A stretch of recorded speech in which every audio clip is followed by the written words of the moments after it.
Welcome to MICC coaching centre. আশা করি তোমরা প্রত্যেকে সবাই খুব ভালো আছো। তোমরা প্রত্যেকেই জানো যে আমাদের অফলাইন ব্যাচ, নতুন ব্যাচ শুরু হতে চলেছে, যেটা শুধুমাত্র জেনারেল কম্বাইন্ডের, আর সেটা জুন মাসের অর্থাৎ এই মাসের 4 তারিখ থেকে শুরু হতে চলেছে। ঠিক আছে, তো শুরু করা যাক তাহলে আজকের ক্লাস। দেখো, আমরা আগের যে ক্লাসগুলো করে এসেছিলাম সেখানে আমরা পর্যায় সারণীর পুরো ডিটেলস বিষয়গুলো সম্পর্কে জেনেছিলাম, কোন এলিমেন্ট কোথায় অবস্থান করে, এই সমস্ত বিষয় আমরা জেনেছিলাম। এবং একদম লাস্ট ক্লাসে, পর্যায় সারণীর একদম লাস্ট ক্লাসে আমি তোমাদের জানিয়েছিলাম যে পর্যায়বৃত্ত ধর্মগুলো কী। আর পর্যায়বৃত্ত ধর্মের মধ্যে প্রথম একটা ধর্ম তোমাদের পড়িয়েছিলাম, যেটা হচ্ছে ভ্যালেন্সি বা যোজ্যতা। ঠিক আছে, অর্থাৎ আমরা একটা পর্যায়বৃত্ত ধর্ম পড়ে ফেলেছিলাম, যেটা হচ্ছে ভ্যালেন্সি বা যোজ্যতা। এখন আমরা আশা করি এই ভিডিওটা দেখার পর আমরা যোজ্যতা সম্পর্কে আমাদের একটা কি সুনির্দিষ্ট ধারণা হয়েছে। ঠিক আছে, তো আজকে আমরা যেই বিষয়টা পড়ব সেটাও কিন্তু পর্যায়বৃত্ত যেই সমস্ত ধর্ম আছে, পর্যায় সারণীর যে সমস্ত ধর্ম আছে সেই ধর্মগুলোকেই পড়ব। ঠিক আছে, আর পড়ে আজকে এই যে পর্যায় সারণীর বিষয়টা আমরা কি কমপ্লিট করব। অর্থাৎ আজকের ক্লাসটা হচ্ছে পর্যায় সারণীর একেবারে শেষ ক্লাস। ঠিক আছে, তো শুরু করা যাক তাহলে কথা না বাড়িয়ে। দেখো, আমরা যেই সমস্ত পর্যায় সারণীর ধর্মগুলো পড়েছিলাম তার মধ্যে আমরা ফার্স্ট যেটা পড়ে ফেলেছিলাম সেটা হচ্ছে কি, সেটা হচ্ছে ভ্যালেন্সি। ঠিক আছে, সেটা আমরা ভ্যালেন্সি পড়ে ফেলেছিলাম। তো আজকে আমরা যেটা পড়ব পর্যায় সারণীর, সেটা কি পড়ব, সেটা হচ্ছে যে অ্যাটমিক রেডিয়াস কি। দেখো, এই অ্যাটমিক রেডিয়াস বা অ্যাটমিক সাইজ বলতে সেটাকেই বোঝায়, অর্থাৎ অ্যাটমের সাইজ। কোন অ্যাটম বড় বা কোন অ্যাটম ছোট এটা কিভাবে বোঝা যায়, ওর অ্যাটমিক সাইজটাকে কি করতে হয়, অ্যাটমিক সাইজকে মাপ নিতে হয়। তো অ্যাটমিক সাইজের মাপ আমরা বুঝবো কি করে, অর্থাৎ কোনখান থেকে কত পর্যন্ত মাপ নিলে অ্যাটমিক সাইজের মাপ আমরা বুঝতে পারবো, সেইটা কিভাবে দেখো। ধরে নাও এইটা একটা কি আছে, অ্যাটম আছে, আর অ্যাটমের এই একদম মধ্যবিন্দুতে অবস্থান করছে কে, নিউট্রন আর প্রোটন। অর্থাৎ কি, এই যে মিডিলের অংশটা, এই মিডিলের অংশটাকে কি বলা হচ্ছে, নিউক্লিয়াস। ঠিক আছে, মিডিলের এই অংশটার নাম কি, মিডিলের এই অংশটার নাম হচ্ছে কি নিউক্লিয়াস। এন দিয়ে আমি বলছি, ঠিক আছে, নিউক্লিয়াস। তো দেখো, তোমরা প্রত্যেকে যদি এই ছবিটা দেখো, দেখবে যে এই যে অ্যাটমটা আছে এখানে, এই অ্যাটমের কিন্তু এখানে ফার্স্ট শেল আছে, সেকেন্ড শেল আছে, আর একদম লাস্টে যে শেলটা আছে যেটাকে ভ্যালেন্স শেল বলা হয়, তো সেইটা আছে। তো কি, যে কোনো অ্যাটমের একেবারে নিউক্লিয়াস থেকে, নিউক্লিয়াস বলতে একেবারে মিডিল যে পজিশান আছে, সেই একেবারে মিডিল পজিশানটা থেকে যদি তুমি বাইরের কক্ষের মাপটা নাও, সেটাই হবে কি অ্যাটমিক রেডিয়াস বা অ্যাটমের সাইজ। ঠিক আছে, এবার তোমরা বলবে, ম্যাম অ্যাটমের সাইজ কি বিভিন্ন ধরনের হয়? 100 বার অ্যাটমের সাইজ বিভিন্ন ধরনের হয়। ধরে নাও যদি আমি লিথিয়াম ধরি, লিথিয়ামের কত, 3, তাই তো, তাহলে ওর ভাগটা কি হবে, 2, 1। তাহলে প্রথম একটা কক্ষ থাকবে আর দ্বিতীয় একটা কক্ষ থাকবে, এখানে তো নিউক্লিয়াস আছে। ঠিক আছে, যদি ধরে নাও যে আছে তোমার বসে যে ক্যালসিয়াম, ঠিক আছে, তো এই যে আমাদের ক্যালসিয়াম, যেটা এখানে যদি আমি ক্যালসিয়ামের বর্ণনা করি, তোমাদের যদি আমি বোঝাই যে ক্যালসিয়ামের বর্ণনা করি, তো ক্যালসিয়ামের যে কনফিগারেশনটা কি হবে, তোমার হবে 20 বা 20। তাহলে 20 বা 20 কিভাবে আসবে, 2 আসবে, 8 আসবে। ঠিক আছে, 2 আর 8 কত হচ্ছে, 10 হচ্ছে, আর 8 হচ্ছে 18 হচ্ছে, আর 2 হচ্ছে 20, তাই তো। তাহলে দেখো, এখানে প্রথম তো নিউক্লিয়াস থাকছে, প্লাস একটা শেল থাকবে যেখানে 2টো থাকবে নাম্বার 1-এ, তারপরে আর একটা শেল থাকবে যেখানে 8টা থাকবে, তারপরে আর একটা শেল থাকবে যেখানে কি থাকবে, 8টা থাকবে, তারপর আর একটা শেল থাকবে যেখানে কি থাকবে, 2টো থাকবে। ঠিক আছে, ভালো করে দেখো, কিন্তু ভালো করে বিষয়টাকে কিন্তু বোঝো। ঠিক আছে, তো এইভাবে যে ডিভিশনটা থাকে, তাহলে কি হয় দেখো, অ্যাটমটা কিন্তু যত ইলেকট্রন বেশি হয় তত কিন্তু কি হয়ে যায়, তার সাইজও বেশি হয়ে যায়। আর ঠিক এই কারণেই আর ঠিক এই কারণেই কি হয়, বিভিন্ন বিভিন্ন এলিমেন্টের সাইজে কি হয়, পার্থক্য তৈরি হয়। তাহলে যদি বলা হয় যে অ্যাটমের সাইজ আমরা মাপবো কি করে, বলবে একদম কেন্দ্র থেকে শুরু করে কি আমাদের লাস্ট যে শেলটা আছে সেই শেলের মাপ যদি নেওয়া হয় তাহলেই কি পেয়ে যাবে, অ্যাটমের সাইজ। ঠিক আছে, তো চলো এবার দেখা যাক। দেখো এই অংশটা আশা করি দেখতে পাচ্ছ, আর এখানে আছে যে কত দূর গেলে তোমার অ্যাটমের সাইজ বাড়বে আর কত দূর গেলে কমবে সেই বিষয়টা। দেখো যদি তুমি ওপর থেকে নিচের দিকে আসো, যদি তুমি ওপর থেকে নিচের দিকে আসো তাহলে অ্যাটমের সাইজ কি হবে, বাড়তে থাকবে। ঠিক আছে, এখানে ইনক্রিজ লেখা আছে, ঠিক আছে, ইনক্রিজ লেখা আছে। ইনক্রিজ মানে কি হবে, বাড়তে থাকবে। আচ্ছা সত্যিই কি তাই, চলো তো দেখি। দেখো হাইড্রোজেন 1-এ বসে, লিথিয়াম কততে বসে, 3-এ বসে, সোডিয়াম কততে বসে, 11-তে বসে, পটাশিয়াম কততে বসে, 19-এ বসে।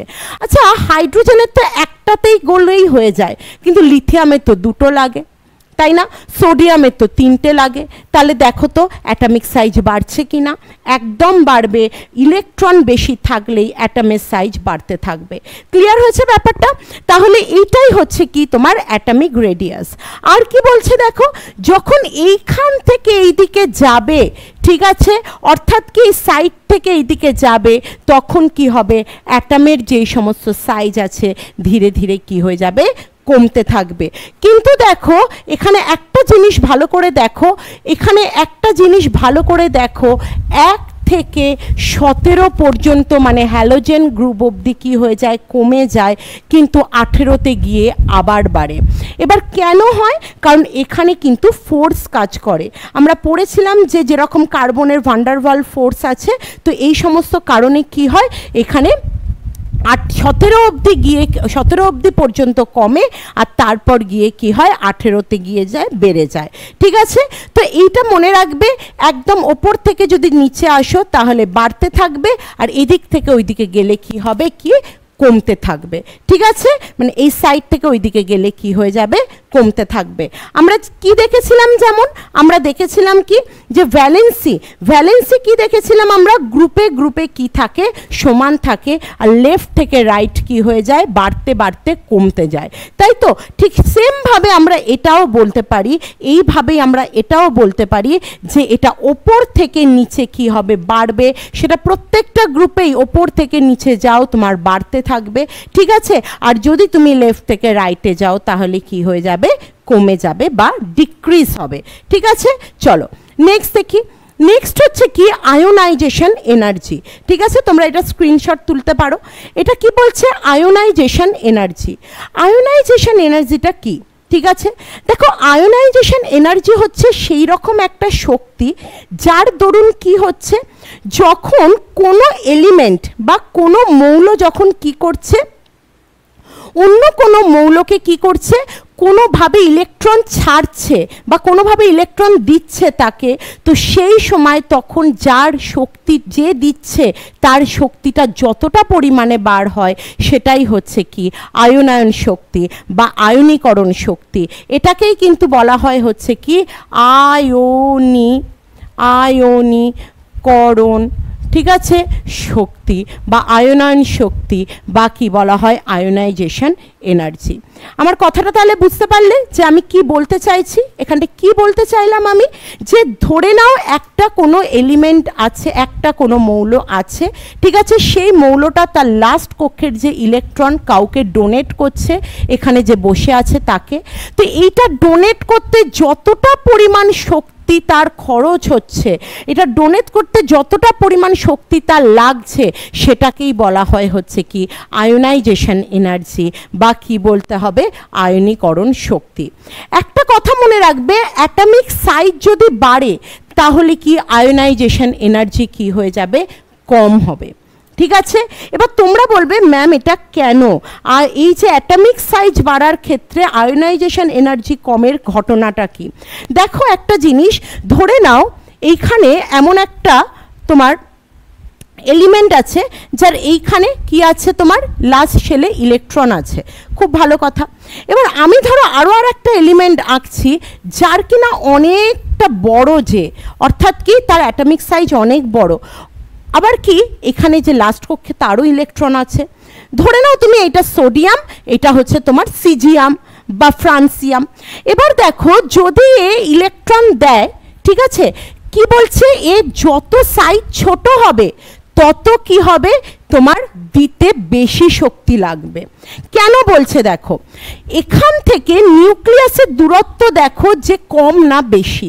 তুমি বলবে ম্যাম এখান থেকে তো নিউক্লিয়াসের দূরত্ব খুবই কম, দেখো কতটা কম, কিন্তু এখান থেকে দেখো নিউক্লিয়াসের দূরত্ব কতটা বেশি। এবার নিউক্লিয়াসে থাকে হচ্ছে নিউট্রন, প্রোটন। তো নিউক্লিয়াস কি করে, এদের সাথে খুব বেশি শক্তি আকর্ষণ ক্ষমতায় থাকে। দেখো এই যে একদম কাছে আছে এর সঙ্গে কিন্তু কি হয়, আকর্ষণ ক্ষমতা কি থাকে, অনেক বেশি থাকে। কিন্তু দেখো যত বড় হয় আকর্ষণ ক্ষমতা এটার থেকে অনেক দূরে, তাই আকর্ষণ ক্ষমতা কি হয়, কম হয়। তাই এর ক্ষেত্রে কি হয়, দিতে একটু বেশি শক্তি খরচ হয়, যেহেতু আকর্ষণ ক্ষমতাটা খুব বেশি, ঠিক আছে। আর এর দিতে কি হয়, কম সময় লাগে, তার বা কম শক্তি লাগে, সময় নয় কম শক্তি লাগে। তার কারণ হচ্ছে কি, এর দূরত্বটা অনেক বেশি বা ফোর্সটা কি অনেকটা কম। তাহলে কি বলছে, যে যদি তোমার অ্যাটমিক সাইজ কি হয়, কম হয়, ঠিক আছে, যদি অ্যাটমিক সাইজ কম হয়, ঠিক আছে, তাহলে আয়নাইজেশন এনার্জি বাড়বে।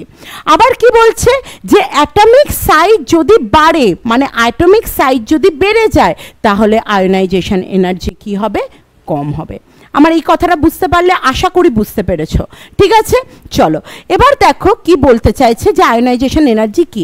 আমি তো একটু আগেই বলে দিলাম যে লাস্ট শেলে যে ইলেকট্রন থাকে সেটা বার করতে যতটা পরিমাণে শক্তির প্রয়োজন হয়, সেই শক্তিটাকেই বলা হয় কি আয়নীকরণ শক্তি বা আয়নায়ন শক্তি, বা কি বলতে পারবে, যেটাকে বলা হয় কি আয়নাইজেশন এনার্জি। এবার দেখো যেটা আমি বলবো, এই যে আয়নাইজেশন এনার্জি, এটা কিন্তু প্রত্যেকটা এলিমেন্টের ক্ষেত্রে সমান নয়, একদমই সমান নয়। ধরে নাও তুমি যদি ধরো লিথিয়াম, ঠিক আছে, লিথিয়ামের ক্ষেত্রে কিন্তু আয়নাইজেশন এনার্জি একরকম, ঠিক আছে। যদি তুমি ধরো এখানে সোডিয়াম, তার ক্ষেত্রে আয়নাইজেশন এনার্জি কিন্তু আবার অন্য রকম। যদি তুমি ধরো ক্যালসিয়াম, তার ক্ষেত্রে আয়নাইজেশন এনার্জি অন্য রকম। যদি তুমি ধরো ম্যাগনেসিয়াম, তার ক্ষেত্রেও কি আয়নীকরণ শক্তি কি ভিন্ন বা অন্য। তো দেখো লিথিয়ামের কত হয়, লিথিয়ামের হয় হচ্ছে 520 কিলো জুল পার মোল। এই যে কিলো জুল পার মোল, এটা হচ্ছে আয়নীকরণ শক্তির একক, কিলো জুল পার মোল। কিন্তু লিথিয়ামের ক্ষেত্রে কত লাগে, 520। আমার কথাটা আশা করি ক্লিয়ার হলো। এবার দেখো সোডিয়ামের ক্ষেত্রে কত লাগে, সোডিয়ামের ক্ষেত্রে লাগে হচ্ছে কি 495 কিলো জুল পার মোল, ঠিক আছে। আমি সাইডে করে লিখছি, এটাকে তোমরা স্ক্রিনশট নিয়ে নেবে অবশ্যই করে, ঠিক আছে।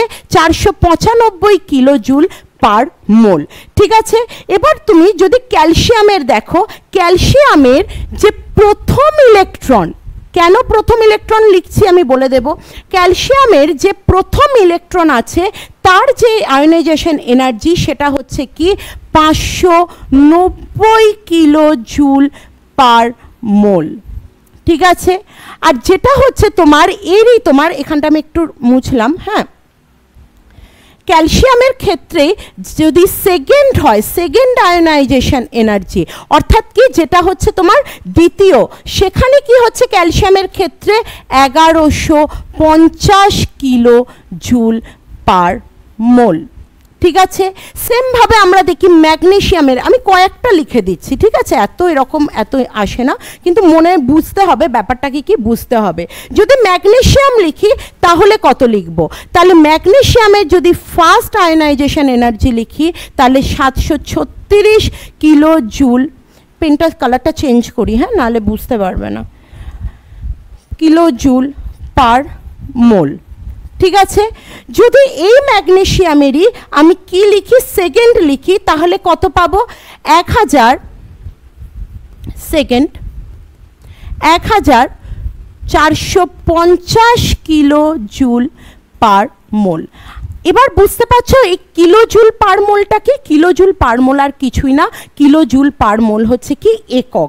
কার একক? এই আয়নীকরণ শক্তির একক। এবার তোমরা বলবে ম্যাম আপনি তো এই জায়গাটায় লিথিয়াম লিখলেন একটা, সোডিয়াম লিখলেন একটা, কিন্তু ক্যালসিয়াম এরকম দুটো দুটো করে কেন লিখলেন? যদি তোমরা দেখো যে ক্যালসিয়ামের কনফিগারেশন, তাহলে তোমরা পাবে হচ্ছে ক্যালসিয়ামের কনফিগারেশনে তোমার প্রোটন সংখ্যা হিসাবে ওর প্রোটন সংখ্যা থাকে কত? 20, তাই তো? যদি তুমি ডিভিশন করো বা ইলেকট্রনিক কনফিগারেশন করো তাহলে 2, 8, 8 মানে 18 হচ্ছে, আর লাস্ট কক্ষে দুটো থাকছে। দেখো এবার এই লাস্ট কক্ষে তার কটা ইলেকট্রন থাকছে? দুটো। আগের দিন পড়িয়েছিলাম ভ্যালেন্সির ক্ষেত্রে যে যদি এর লাস্ট কক্ষে দুটো থাকে তাহলে ও দুটো বার করে দেবে 6টা নেওয়ার থেকে, ঠিক আছে? তাহলে প্রথম যখন ও ইলেকট্রন বার করবে তখন ক্যালসিয়াম প্রথম যখন বার করবে 590 কিলোজুল পার মোল হবে, ঠিক আছে? 590 কিলোজুল পার মোল হবে। কিন্তু ও যখন সেকেন্ড ইলেকট্রনটা বার করবে তখন কি হবে? 1150 কিলোজুল পার মোল।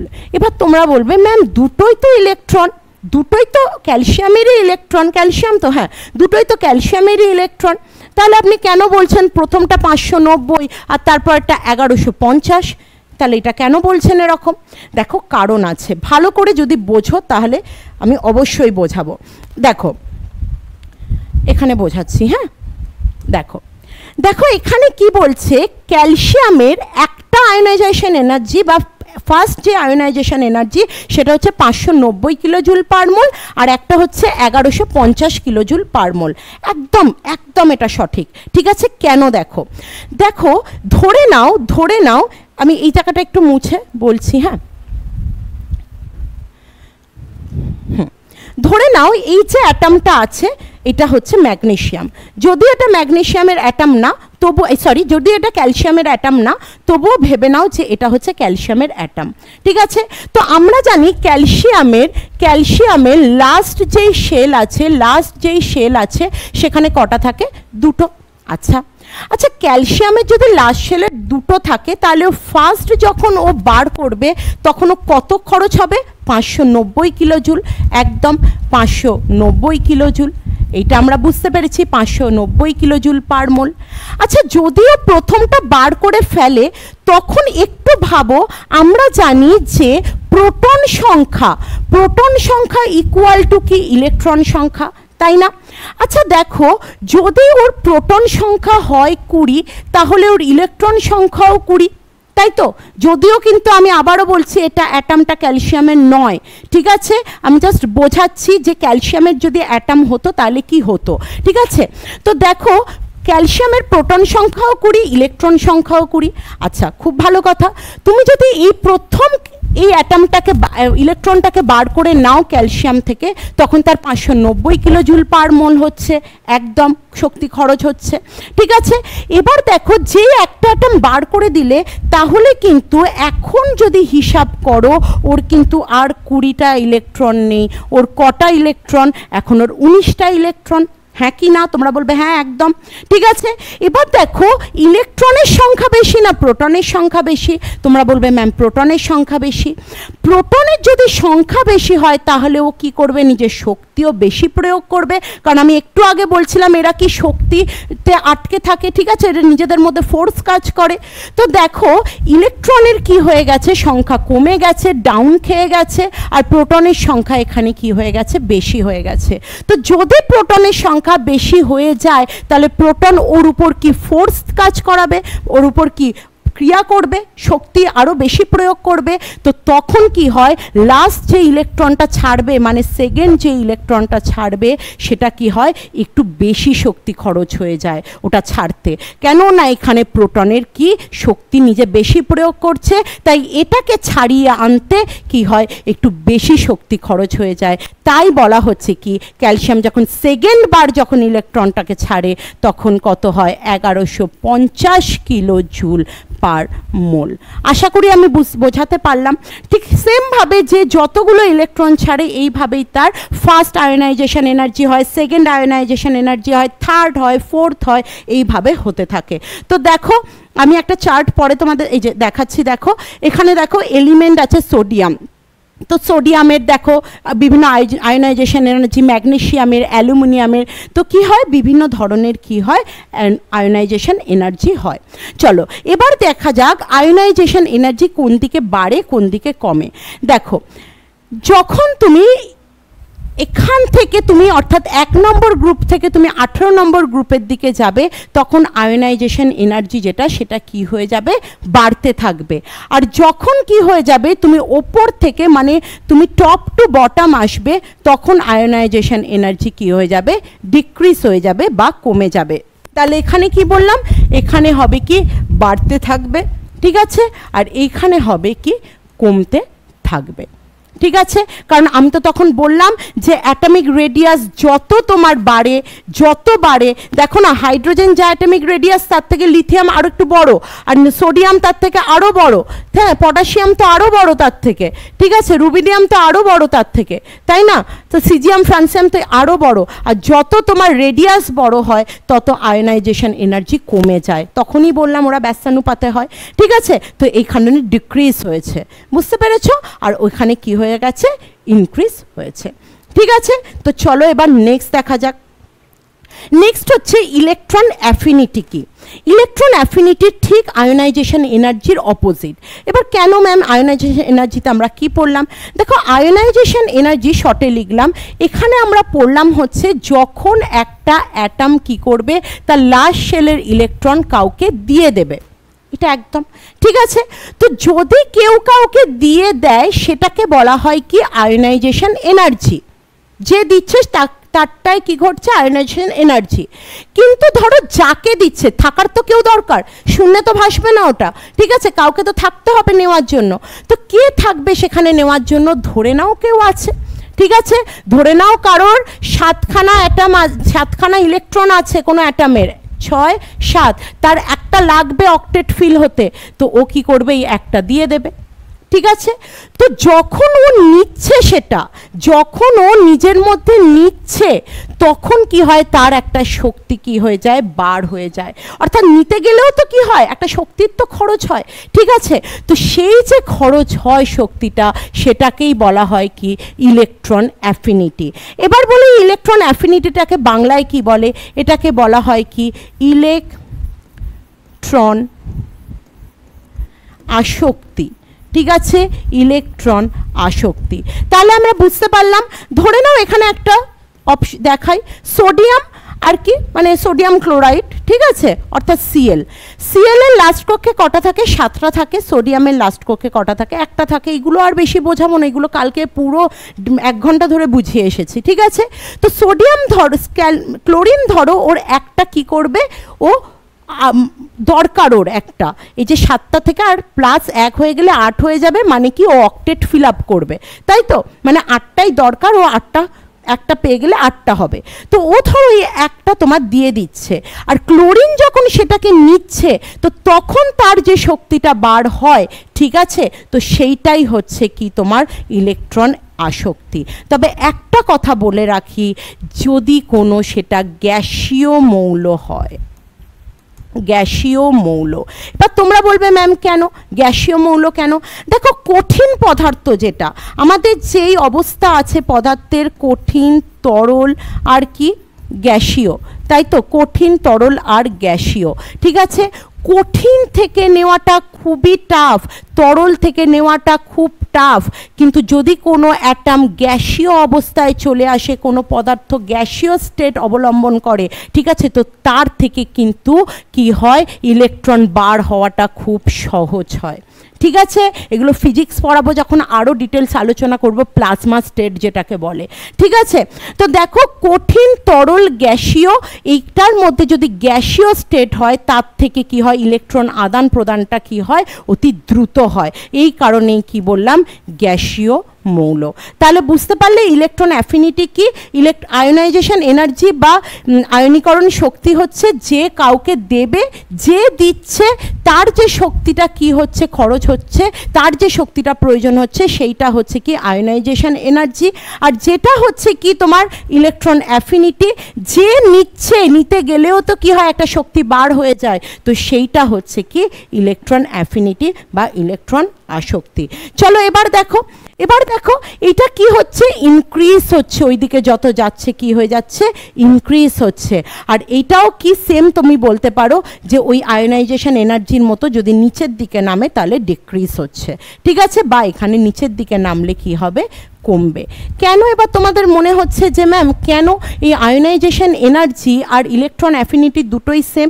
দেখো যদি হিসাব করো, এই যে সোডিয়াম আছে, এই সোডিয়াম আছে আর এই যে ক্যালসিয়াম ক্লোরিন আছে, ঠিক আছে, তো সোডিয়াম থেকে যখন যাবে শক্তিটা, ঠিক আছে, সোডিয়াম থেকে যখন যাবে শক্তিটা ক্লোরিনের কাছে, তখন সোডিয়ামের তো একটা শক্তি খরচ হচ্ছে, ঠিক আছে, তো যখন এই ক্লোরিন যে আছে সে যখন আবার নিচ্ছে তারও একটা শক্তি খরচ হচ্ছে।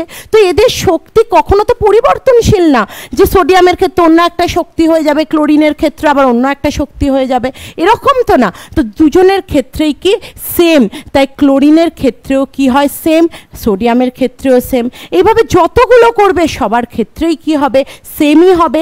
কারণ ইলেকট্রন এ সোডিয়াম যখন দেবে, যদি তার প্রথম যেই তার শক্তিটা দিতে যদি তার কত লাগছে 495 কিলোজুল পার মোল, কিন্তু সোডিয়াম যখন অন্য কাউকে দেবে তখনও তার 495 কিলোজুল পার মোলই লাগবে। তো এইটা কখনো চেঞ্জেবল নয়, এটা কখনো চেঞ্জেবল নয়, ঠিক আছে। তো এইটাই হচ্ছে কি তোমার ইলেকট্রন অ্যাফিনিটি, বোঝা গেল?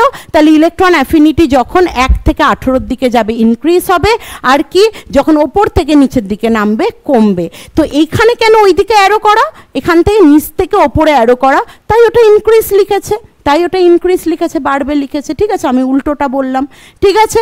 চলো নেক্সট দেখো, নেক্সট হচ্ছে ইলেকট্রোপজিটিভিটি। ইলেকট্রোপজিটিভিটি কি, খুব ইম্পর্টেন্ট। ফার্স্ট দেখো, আমি যখন যোজ্যতা তোমাদের পড়িয়েছিলাম তখন আমি লাস্ট একটু বিষয় বলে দিয়েছিলাম যে ইলেকট্রোপজিটিভিটি নেগেটিভিটিটা কি, তবু আজকে ভালো করে বোঝাবো। দেখো, ধরে নাও কোনো একটা অ্যাটম আছে, ঠিক আছে, সেই অ্যাটমটা অন্য কোনো অ্যাটমকে কি করছে, ইলেকট্রন দেওয়া নেওয়া করছে, মানে ইলেকট্রনকে দিচ্ছে, ঠিক আছে, নেওয়া নয়, ইলেকট্রনকে দিচ্ছে। তো ধরো এই যে অ্যাটমটা আছে, ও যখন এই ইলেকট্রনটাকে কি করছে, ডোনেট করছে, তখন এর মধ্যে কোন চার্জ এসে যায়, প্লাস চার্জ এসে যায়। যখন কোনো অ্যাটম কাউকে ইলেকট্রন ডোনেট করে, তখন সেই যে অ্যাটমটা যে ইলেকট্রনটা ডোনেট করছে তার মধ্যে কি হয়ে যায়, প্লাস চার্জ হয়ে যায়। আর এই যে শক্তি, এইটা যে ইলেকট্রন ডোনেশনের যেই শক্তিটা বা ইলেকট্রন ডোনেট করতে পারার যে ক্ষমতাটা, সেই জন্য এই রকম টাইপের যেই সমস্ত মৌল আছে তাদের কি বলা হয়, ইলেকট্রোপজিটিভিটি মৌল, ঠিক আছে। তাহলে ইলেকট্রোপজিটিভিটি আর কিছুই না, দেখো কি বলছে, electropositivity can be defined as the tendency of an atom to donate electron and from positively charged cation।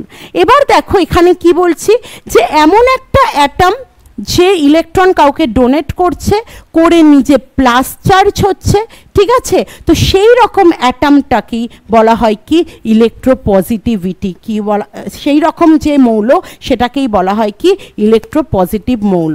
যদি তুমি দেখো পটাশিয়াম, যদি তুমি দেখো সোডিয়াম, যদি তুমি দেখো হচ্ছে ফ্রান্সিয়াম, যদি তুমি দেখো সিজিয়াম, ম্যাগনেসিয়াম, ঠিক আছে, লোহা মানে এফি, ঠিক আছে, ক্যালসিয়াম, তো এরা প্রত্যেকে হচ্ছে কি তোমার হচ্ছে ইলেকট্রোপজিটিভ এলিমেন্ট, আবারও বলছি ইলেকট্রোপজিটিভ এলিমেন্ট, অর্থাৎ কি তড়িৎ ধনাত্মক এলিমেন্ট এরা। কিন্তু কি দেখো, একটা জিনিস মনে রাখতে হবে, যারাই হচ্ছে পজিটিভ এলিমেন্ট হয় তারা সব সময় কি হবে, মেটাল হবে, বা তারা সব সময় কি হবে, ধাতু হবে। এবার চলো একটু এই জায়গাটা পিরিয়ডিক টেবিল দিয়ে বোঝাই। দেখো একটা ভালো পিরিয়ডিক টেবিল বার করি তোমাদের জন্য, দাঁড়াও, এইটা, ঠিক আছে। দেখো এখানে আমি তোমাদের বলেছিলাম এইখানে যেটা আছে 7টা জিগজ্যাগ লাইনে, তারা হচ্ছে কি মেটালয়েড, তাই তো, মেটালয়েড বা উপধাতু। আর তার এই পাশে যতগুলো আছে, ঠিক আছে, এরা কি, এরা হচ্ছে তোমার কি মেটাল, ঠিক আছে, এরা হচ্ছে কি মেটাল।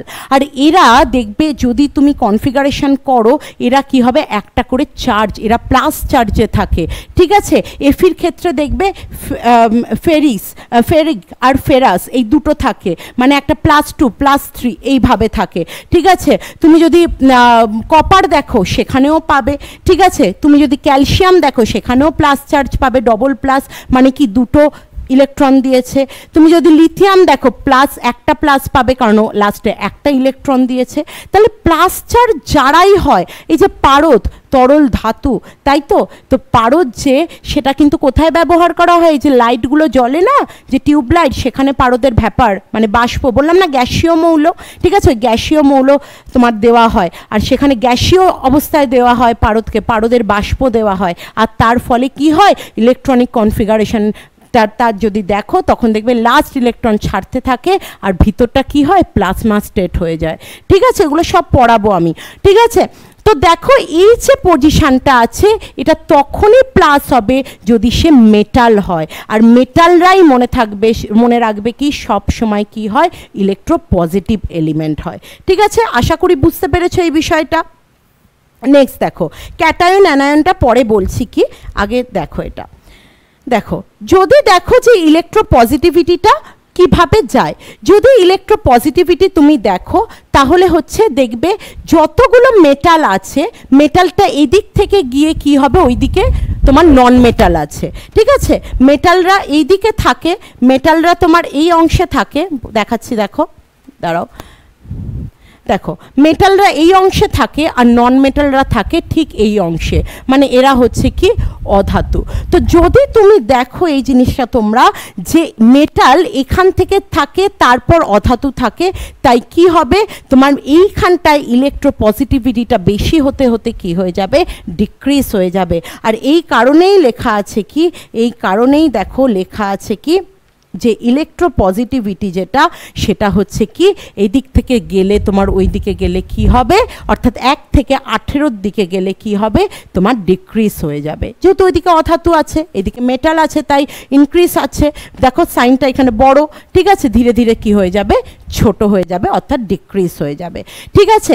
আর দেখো ইলেকট্রোপজিটিভিটিটা যদি তুমি ওপর থেকে নিচের দিকে আসো তাহলে ইলেকট্রোপজিটিভিটির মান কি হয়ে যাবে বাড়তে থাকবে, কি হয়ে যাবে বাড়তে থাকবে। তোমরা জানো সব থেকে বেশি যদি বলা হয় যে ইলেকট্রোপজিটিভ এলিমেন্ট কোনটা তখন হবে কি সিজিয়াম, অর্থাৎ হেলিনাকে রুবি দিয়ে সাজাবে ফ্রান্সে, এটা আমরা জেনেছিলাম। ওই যে সিজিয়াম সাজাবে, সিজিয়াম, ওই সিজিয়াম হচ্ছে কি সব থেকে বেশি ইলেকট্রোপজিটিভ এলিমেন্ট পিরিয়ডিক টেবিলে। তো তোমরা তখন আমাকে বলবে যে ম্যাম তাহলে লিথিয়াম কি ইলেকট্রোপজিটিভিটি না? একেবারে ইলেকট্রোপজিটিভিটি, সোডিয়ামও ইলেকট্রোপজিটিভিটি, পটাশিয়ামও, রুবিডিয়ামও, সিজিয়াম সবাই ইলেকট্রোপজিটিভিটি, কিন্তু সব থেকে বেশি যে সেটা হচ্ছে সিজিয়াম। এরকম কিন্তু অনেক সময় প্রশ্ন তুলে দেয় lithium, sodium, potassium, rubidium, caesium ধরো দিলই না অপশানে, তখন কাকে বেশি দেবে? রুবিডিয়ামকে বেশি দেবে। আবার ধরো লিথিয়াম, সোডিয়াম, পটাশিয়াম, সিজিয়াম দিল, তখন কাকে বেশি দেবে? সিজিয়ামকে বেশি দেবে, ঠিক আছে। তো এইভাবে কি হয় ইলেকট্রোপজিটিভিটি আমরা নির্ধারণ করব। নেক্সট দেখো, নেক্সট চলে আসি ইলেকট্রোনেগেটিভিটি। ইলেকট্রোনেগেটিভিটিটা কি? ইলেকট্রোনেগেটিভিটি হচ্ছে যখন কোনো একটা মৌল, ধরে নাও এনে বা সোডিয়াম একটা মৌল, ঠিক আছে। তো এনের লাস্ট কক্ষে কটা ইলেকট্রন থাকে? আমরা জানি একটা। আর ক্লোরিন যেটা তার লাস্ট কক্ষে কটা থাকে? 7টা।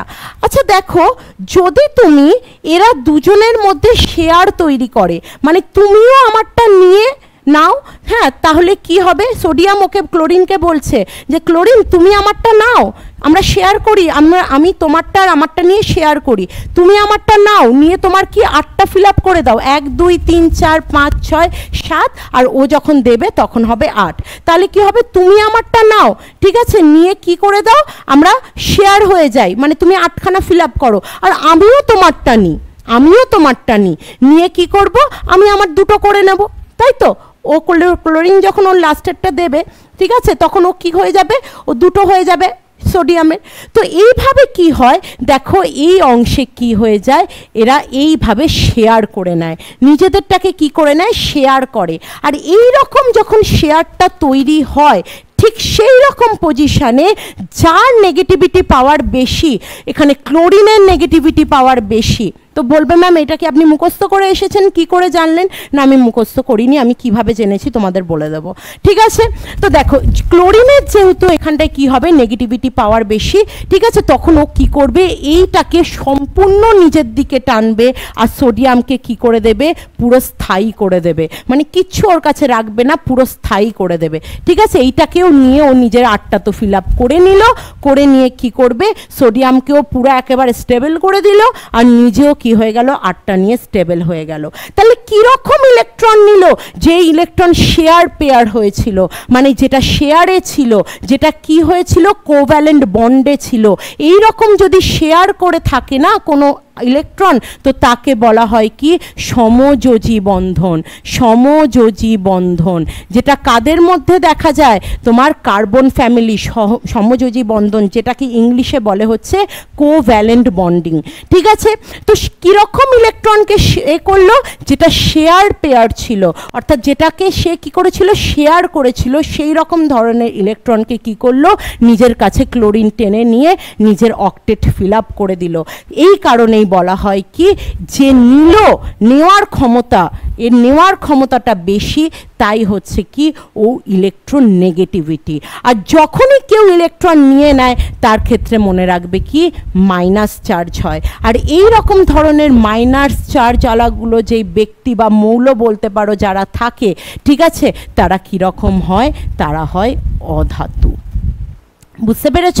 আমি এতক্ষণ যেগুলো বললাম আর একবার আগের থেকে শোনো, তাহলে পুরো বিষয়টা বুঝতে পারবে, তবুও আমি তোমাদের বলে দেব। তাহলে দেখো, আমি যদি ছোট্ট একটাই জিনিস, এগুলোকে সব যদি আমি মুছে একটা ছোট্টভাবে একটা বিষয় বলি তোমাদের, যে আমি আমার হাতে এঁকে যদি তোমাদের দেখাই, যে দেখো এখানে সোডিয়াম আছে, যার লাস্ট কক্ষে একটা ইলেকট্রন ছিল, ঠিক আছে? সোডিয়ামের যার লাস্ট কক্ষে কটা ইলেকট্রন ছিল, একটা ইলেকট্রন ছিল। আর দেখো এখানে ক্লোরিন আছে, যার লাস্ট কক্ষে কটা ইলেকট্রন ছিল, 1 2 3 4 5 6 7। তো দেখো যদি ওর লাস্টেরটা সোডিয়ামের সাথে শেয়ার করে, তাহলে সোডিয়ামের যে লাস্টেরটা ও পেয়ে গেল, মানে নিজের আটটা ফিল আপ করলো, আর ওরটাও কি করলো, সোডিয়াম নিয়ে কি করলো, নিজের ডুপ্লেট ফিল আপ করলো, মানে দুটো ফিল আপ করলো। তো এই রকম যে যখন বন্ডিং হয়, এই বন্ডিংয়ের ক্ষেত্রে যার যে মৌলের ইলেকট্রোনেগেটিভিটি ক্ষমতা বেশি হয়, সে ইলেকট্রনটাকে টোটালি নিজের কাছে টেনে নেয়, আর টোটালি নিজের কাছে টেনে নিয়ে নিজের অক্টেটটাকে ফিল আপ করে। আর এই যে টেনে নেওয়ার যে ক্ষমতাটা আছে, এই কারণেই কি হয়, ও নিল মানে ওর মাইনাস চার্জ চলে এলো, আর এই রকম টাইপের ইলেকট্রন, এই রকম টাইপের যেই সমস্ত মৌল, তাকে বলা হয় কি, ইলেকট্রোনেগেটিভিটি। আর এই যে ইলেকট্রোনেগেটিভিটি তারা কাদের মধ্যে দেখা যায়, যেটা হচ্ছে অধাতুর মধ্যে দেখা যায়, বা যেটা দেখা যায় কি, নন মেটালের ক্ষেত্রে। এবার তোমরা বলবে ম্যাম আপনি তো পুরো মুখস্থ করে এসেছিলেন মনে হয়, তাই তো বললেন যে ক্লোরিনের নেগেটিভিটি পাওয়ার বেশি। না, আমি মুখস্থ করিনি। দেখো আমি কি করেছি বলছি। দেখো দেখো তোমরা প্রত্যেকে জানো যে আমি বললাম যে এইখানে থাকে হচ্ছে মেটালয়েড, তাই তো? এই দিকে থাকে হচ্ছে কি ধাতু, আর এই দিকে থাকে হচ্ছে কি অধাতু। তোমাকে যদি সোডিয়াম দিয়ে দেয়, তুমি চট করে দেখলেই বুঝে যাবে কি এটা ধাতু, তার মানে ধাতু কখনোই মাইনাস চার্জে আসতে পারে না, ও সবসময় ওর কাছে প্লাস চার্জ থাকবে। আর আরেকটাকে নিয়ে আমি যেটা করলাম, ক্লোরিন, সে তো অধাতুর মধ্যে পড়ছে, এটা তো দেখলেই বোঝা যাবে, যে কেউ বলতে পারবে, ঠিক আছে? আর ক্লোরিন যদি তোমার অধাতুর মধ্যে পড়ে, তাহলে ওর মধ্যে কীরকম চার্জ আসবে, নেগেটিভ চার্জ আসবে। আর এই যে নেগেটিভ চার্জ এলো, এর থেকেই বুঝে গেলাম কি ও ইলেকট্রোনেগেটিভিটি, কারণ ও অধাতু। খুব সিম্পল বিষয়, তোমরা যদি একটু এই চার্টটাকে মনে রাখো তাহলে কারোর কোনো প্রবলেম হবে না, কেমিস্ট্রি অতও কঠিন না, ঠিক আছে? চলো ইলেকট্রোনেগেটিভিটি কীভাবে ইনক্রিজ বা ডিক্রিজ হয় দেখি। চলো ইলেকট্রোনেগেটিভিটি দেখো, যদি এই দিকে যায়, অর্থাৎ 1 থেকে 18 দিকে যায়, তাহলে কি হয়ে যাবে, ইনক্রিজ হয়ে যাবে। কারণ হচ্ছে এখানে তোমার বেড়েছিল পজিটিভিটি, কারণ এখানে কারা বসেছিল, এখানে বসেছিল কে মেটাল, তাই এখান থেকে পজিটিভিটিটা বেড়েছিল, কিন্তু বাড়তে বাড়তে যখনই অধাতুর দিকে চলে গেছিল তখন ইলেকট্রোপজিটিভিটি কমে গেছিল। কিন্তু ইলেকট্রোনেগেটিভিটি কারা? যারা হচ্ছে তোমার অধাতু। এবার দেখো তাহলে যেখানে প্লাস চার্জ আছে মানে যেখানে ধাতু আছে তাহলে ইলেকট্রোনেগেটিভিটি সেখানে হবে না, সেখানে পজিটিভিটি। তাহলে ইলেকট্রোনেগেটিভিটি এখানে কি থাকবে? কম মাত্রায় থাকবে, ঠিক আছে। আর বেশি মাত্রায় থাকবে কোথায়? যেখানে অধাতুরা বসে আছে, তাহলে এইখানে হবে কি? নেগেটিভিটি। নেগেটিভিটি কিরম নেগেটিভিটি? ইলেকট্রোনেগেটিভিটি। ইলেকট্রোনেগেটিভিটি বুঝতে পারলে আমার কথাটা? বুঝতে পারলে যে যখন ধাতু থাকবে তারা পজিটিভ, একেবারে বুঝে নেবে ইলেকট্রো পজিটিভ, আর যেখানে অধাতু থাকবে তারা হচ্ছে ইলেকট্রোনেগেটিভ। আর বেশি কিছু মনে রাখতে দরকার নেই, এইটুকু মনে রাখলেই হবে। তো এই দেখো ফ্লোরিন বসে আছে, ক্লোরিন বসে আছে, এরা হচ্ছে কি? ইলেকট্রোনেগেটিভিটি, হাই পাওয়ারের ইলেকট্রোনেগেটিভিটি। এই কারণেই তোমাদের একটা দিনের ক্লাসে যখন সেতুমৌল পড়িয়েছিলাম, ঠিক আছে, সরি,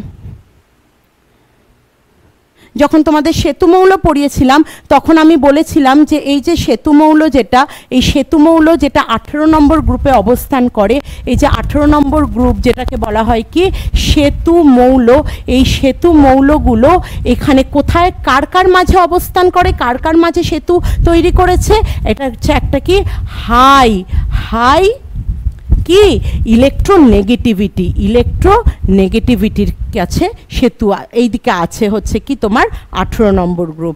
আর ঠিক তারপরে 18 পর তো আর কিছু নেই, তার মানে 1 আছে, আর 1 হচ্ছে কি? হাইলি কি? ইলেকট্রোপজিটিভিটি। তাহলে দেখো এখানে আছে হাইলি ইলেকট্রোপজিটিভিটি।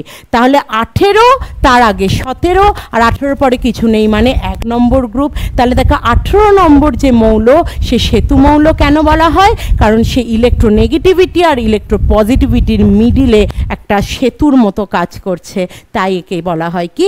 সেতু মৌল। চলো নেক্সট দেখো, নেক্সট যেটা বলি ক্যাটায়ন আর অ্যানায়ন। খুব সিম্পল। যখন কোনো, ধরো সোডিয়ামের কথাই বলছি যেটা দিয়ে বোঝাচ্ছি, সোডিয়াম ধরো কি করলো? ইলেকট্রন ডোনেট করলো, ডোনেট করে ও প্লাস চার্জ হলো, তার মানে সেখানে কি হয়ে যাবে? ক্যাটায়ন হয়ে যাবে, সেটাকে বলা হয় কি? ক্যাটায়ন হয়ে যাবে। আর কি হয়ে যাবে? যে নিচ্ছে, ধরো ক্লোরিন, ক্লোরিনের লাস্ট কক্ষে কটা আছে? 4, 5, 6, 7, 7টা আছে। ওই একটা কি ও নিয়ে নিচ্ছে, ও নিজের কাছে নিচ্ছে, আর নিয়ে কি হয়ে যাচ্ছে? মাইনাস চার্জ হচ্ছে। আর যেই মাইনাস চার্জ হচ্ছে ও কি হয়ে যাচ্ছে? সেটা হচ্ছে অ্যানায়ন, ঠিক আছে। তো ক্যাটায়ন কি? যারা প্লাস চার্জ হয়, অ্যানায়ন কি? যারা মাইনাস চার্জ হয়। এবার আমি একটা তোমাদের কাছে প্রশ্ন রাখছি, বলো তো ক্যাটায়নরা তাহলে কীরকম ধর্মী হবে? তখন তোমরা এটা বলতে পারবে কি? ইলেকট্রোপজিটিভিটি ম্যাম, ঠিক আছে। আর যারা অ্যানায়ন তারা কীরকম ধর্মী হবে? তারা হবে কি? ইলেকট্রোনেগেটিভিটি। আরও আর একটা প্রশ্ন, নিজেরা নিজেদের মতো করে উত্তর দাও মনে মনে, ঠিক আছে। যে আরও একটা প্রশ্ন, বলো তো আমি এখানে ক্যাটায়ন যারা, তারা কি রকম ওরা মৌল? তারা হচ্ছে কি? ওরা মেটাল, ওরা মেটাল। আর যারা হচ্ছে অ্যানায়ন তারা কি? তারা হচ্ছে কি? নন মেটাল, ঠিক আছে। বুঝতে পেরেছো? তো এই ছিল কি আমাদের ক্লাস, এটাই ছিল আমাদের লাস্ট ক্লাস। সেটা হচ্ছে কি? অবশ্যই সেটা হচ্ছে কি তোমার পর্যায় সারণী নিয়ে। তো নেক্সট ক্লাসে আমরা যেটা পড়ব সেটা হচ্ছে কি? ধাতু অধাতু, ঠিক আছে।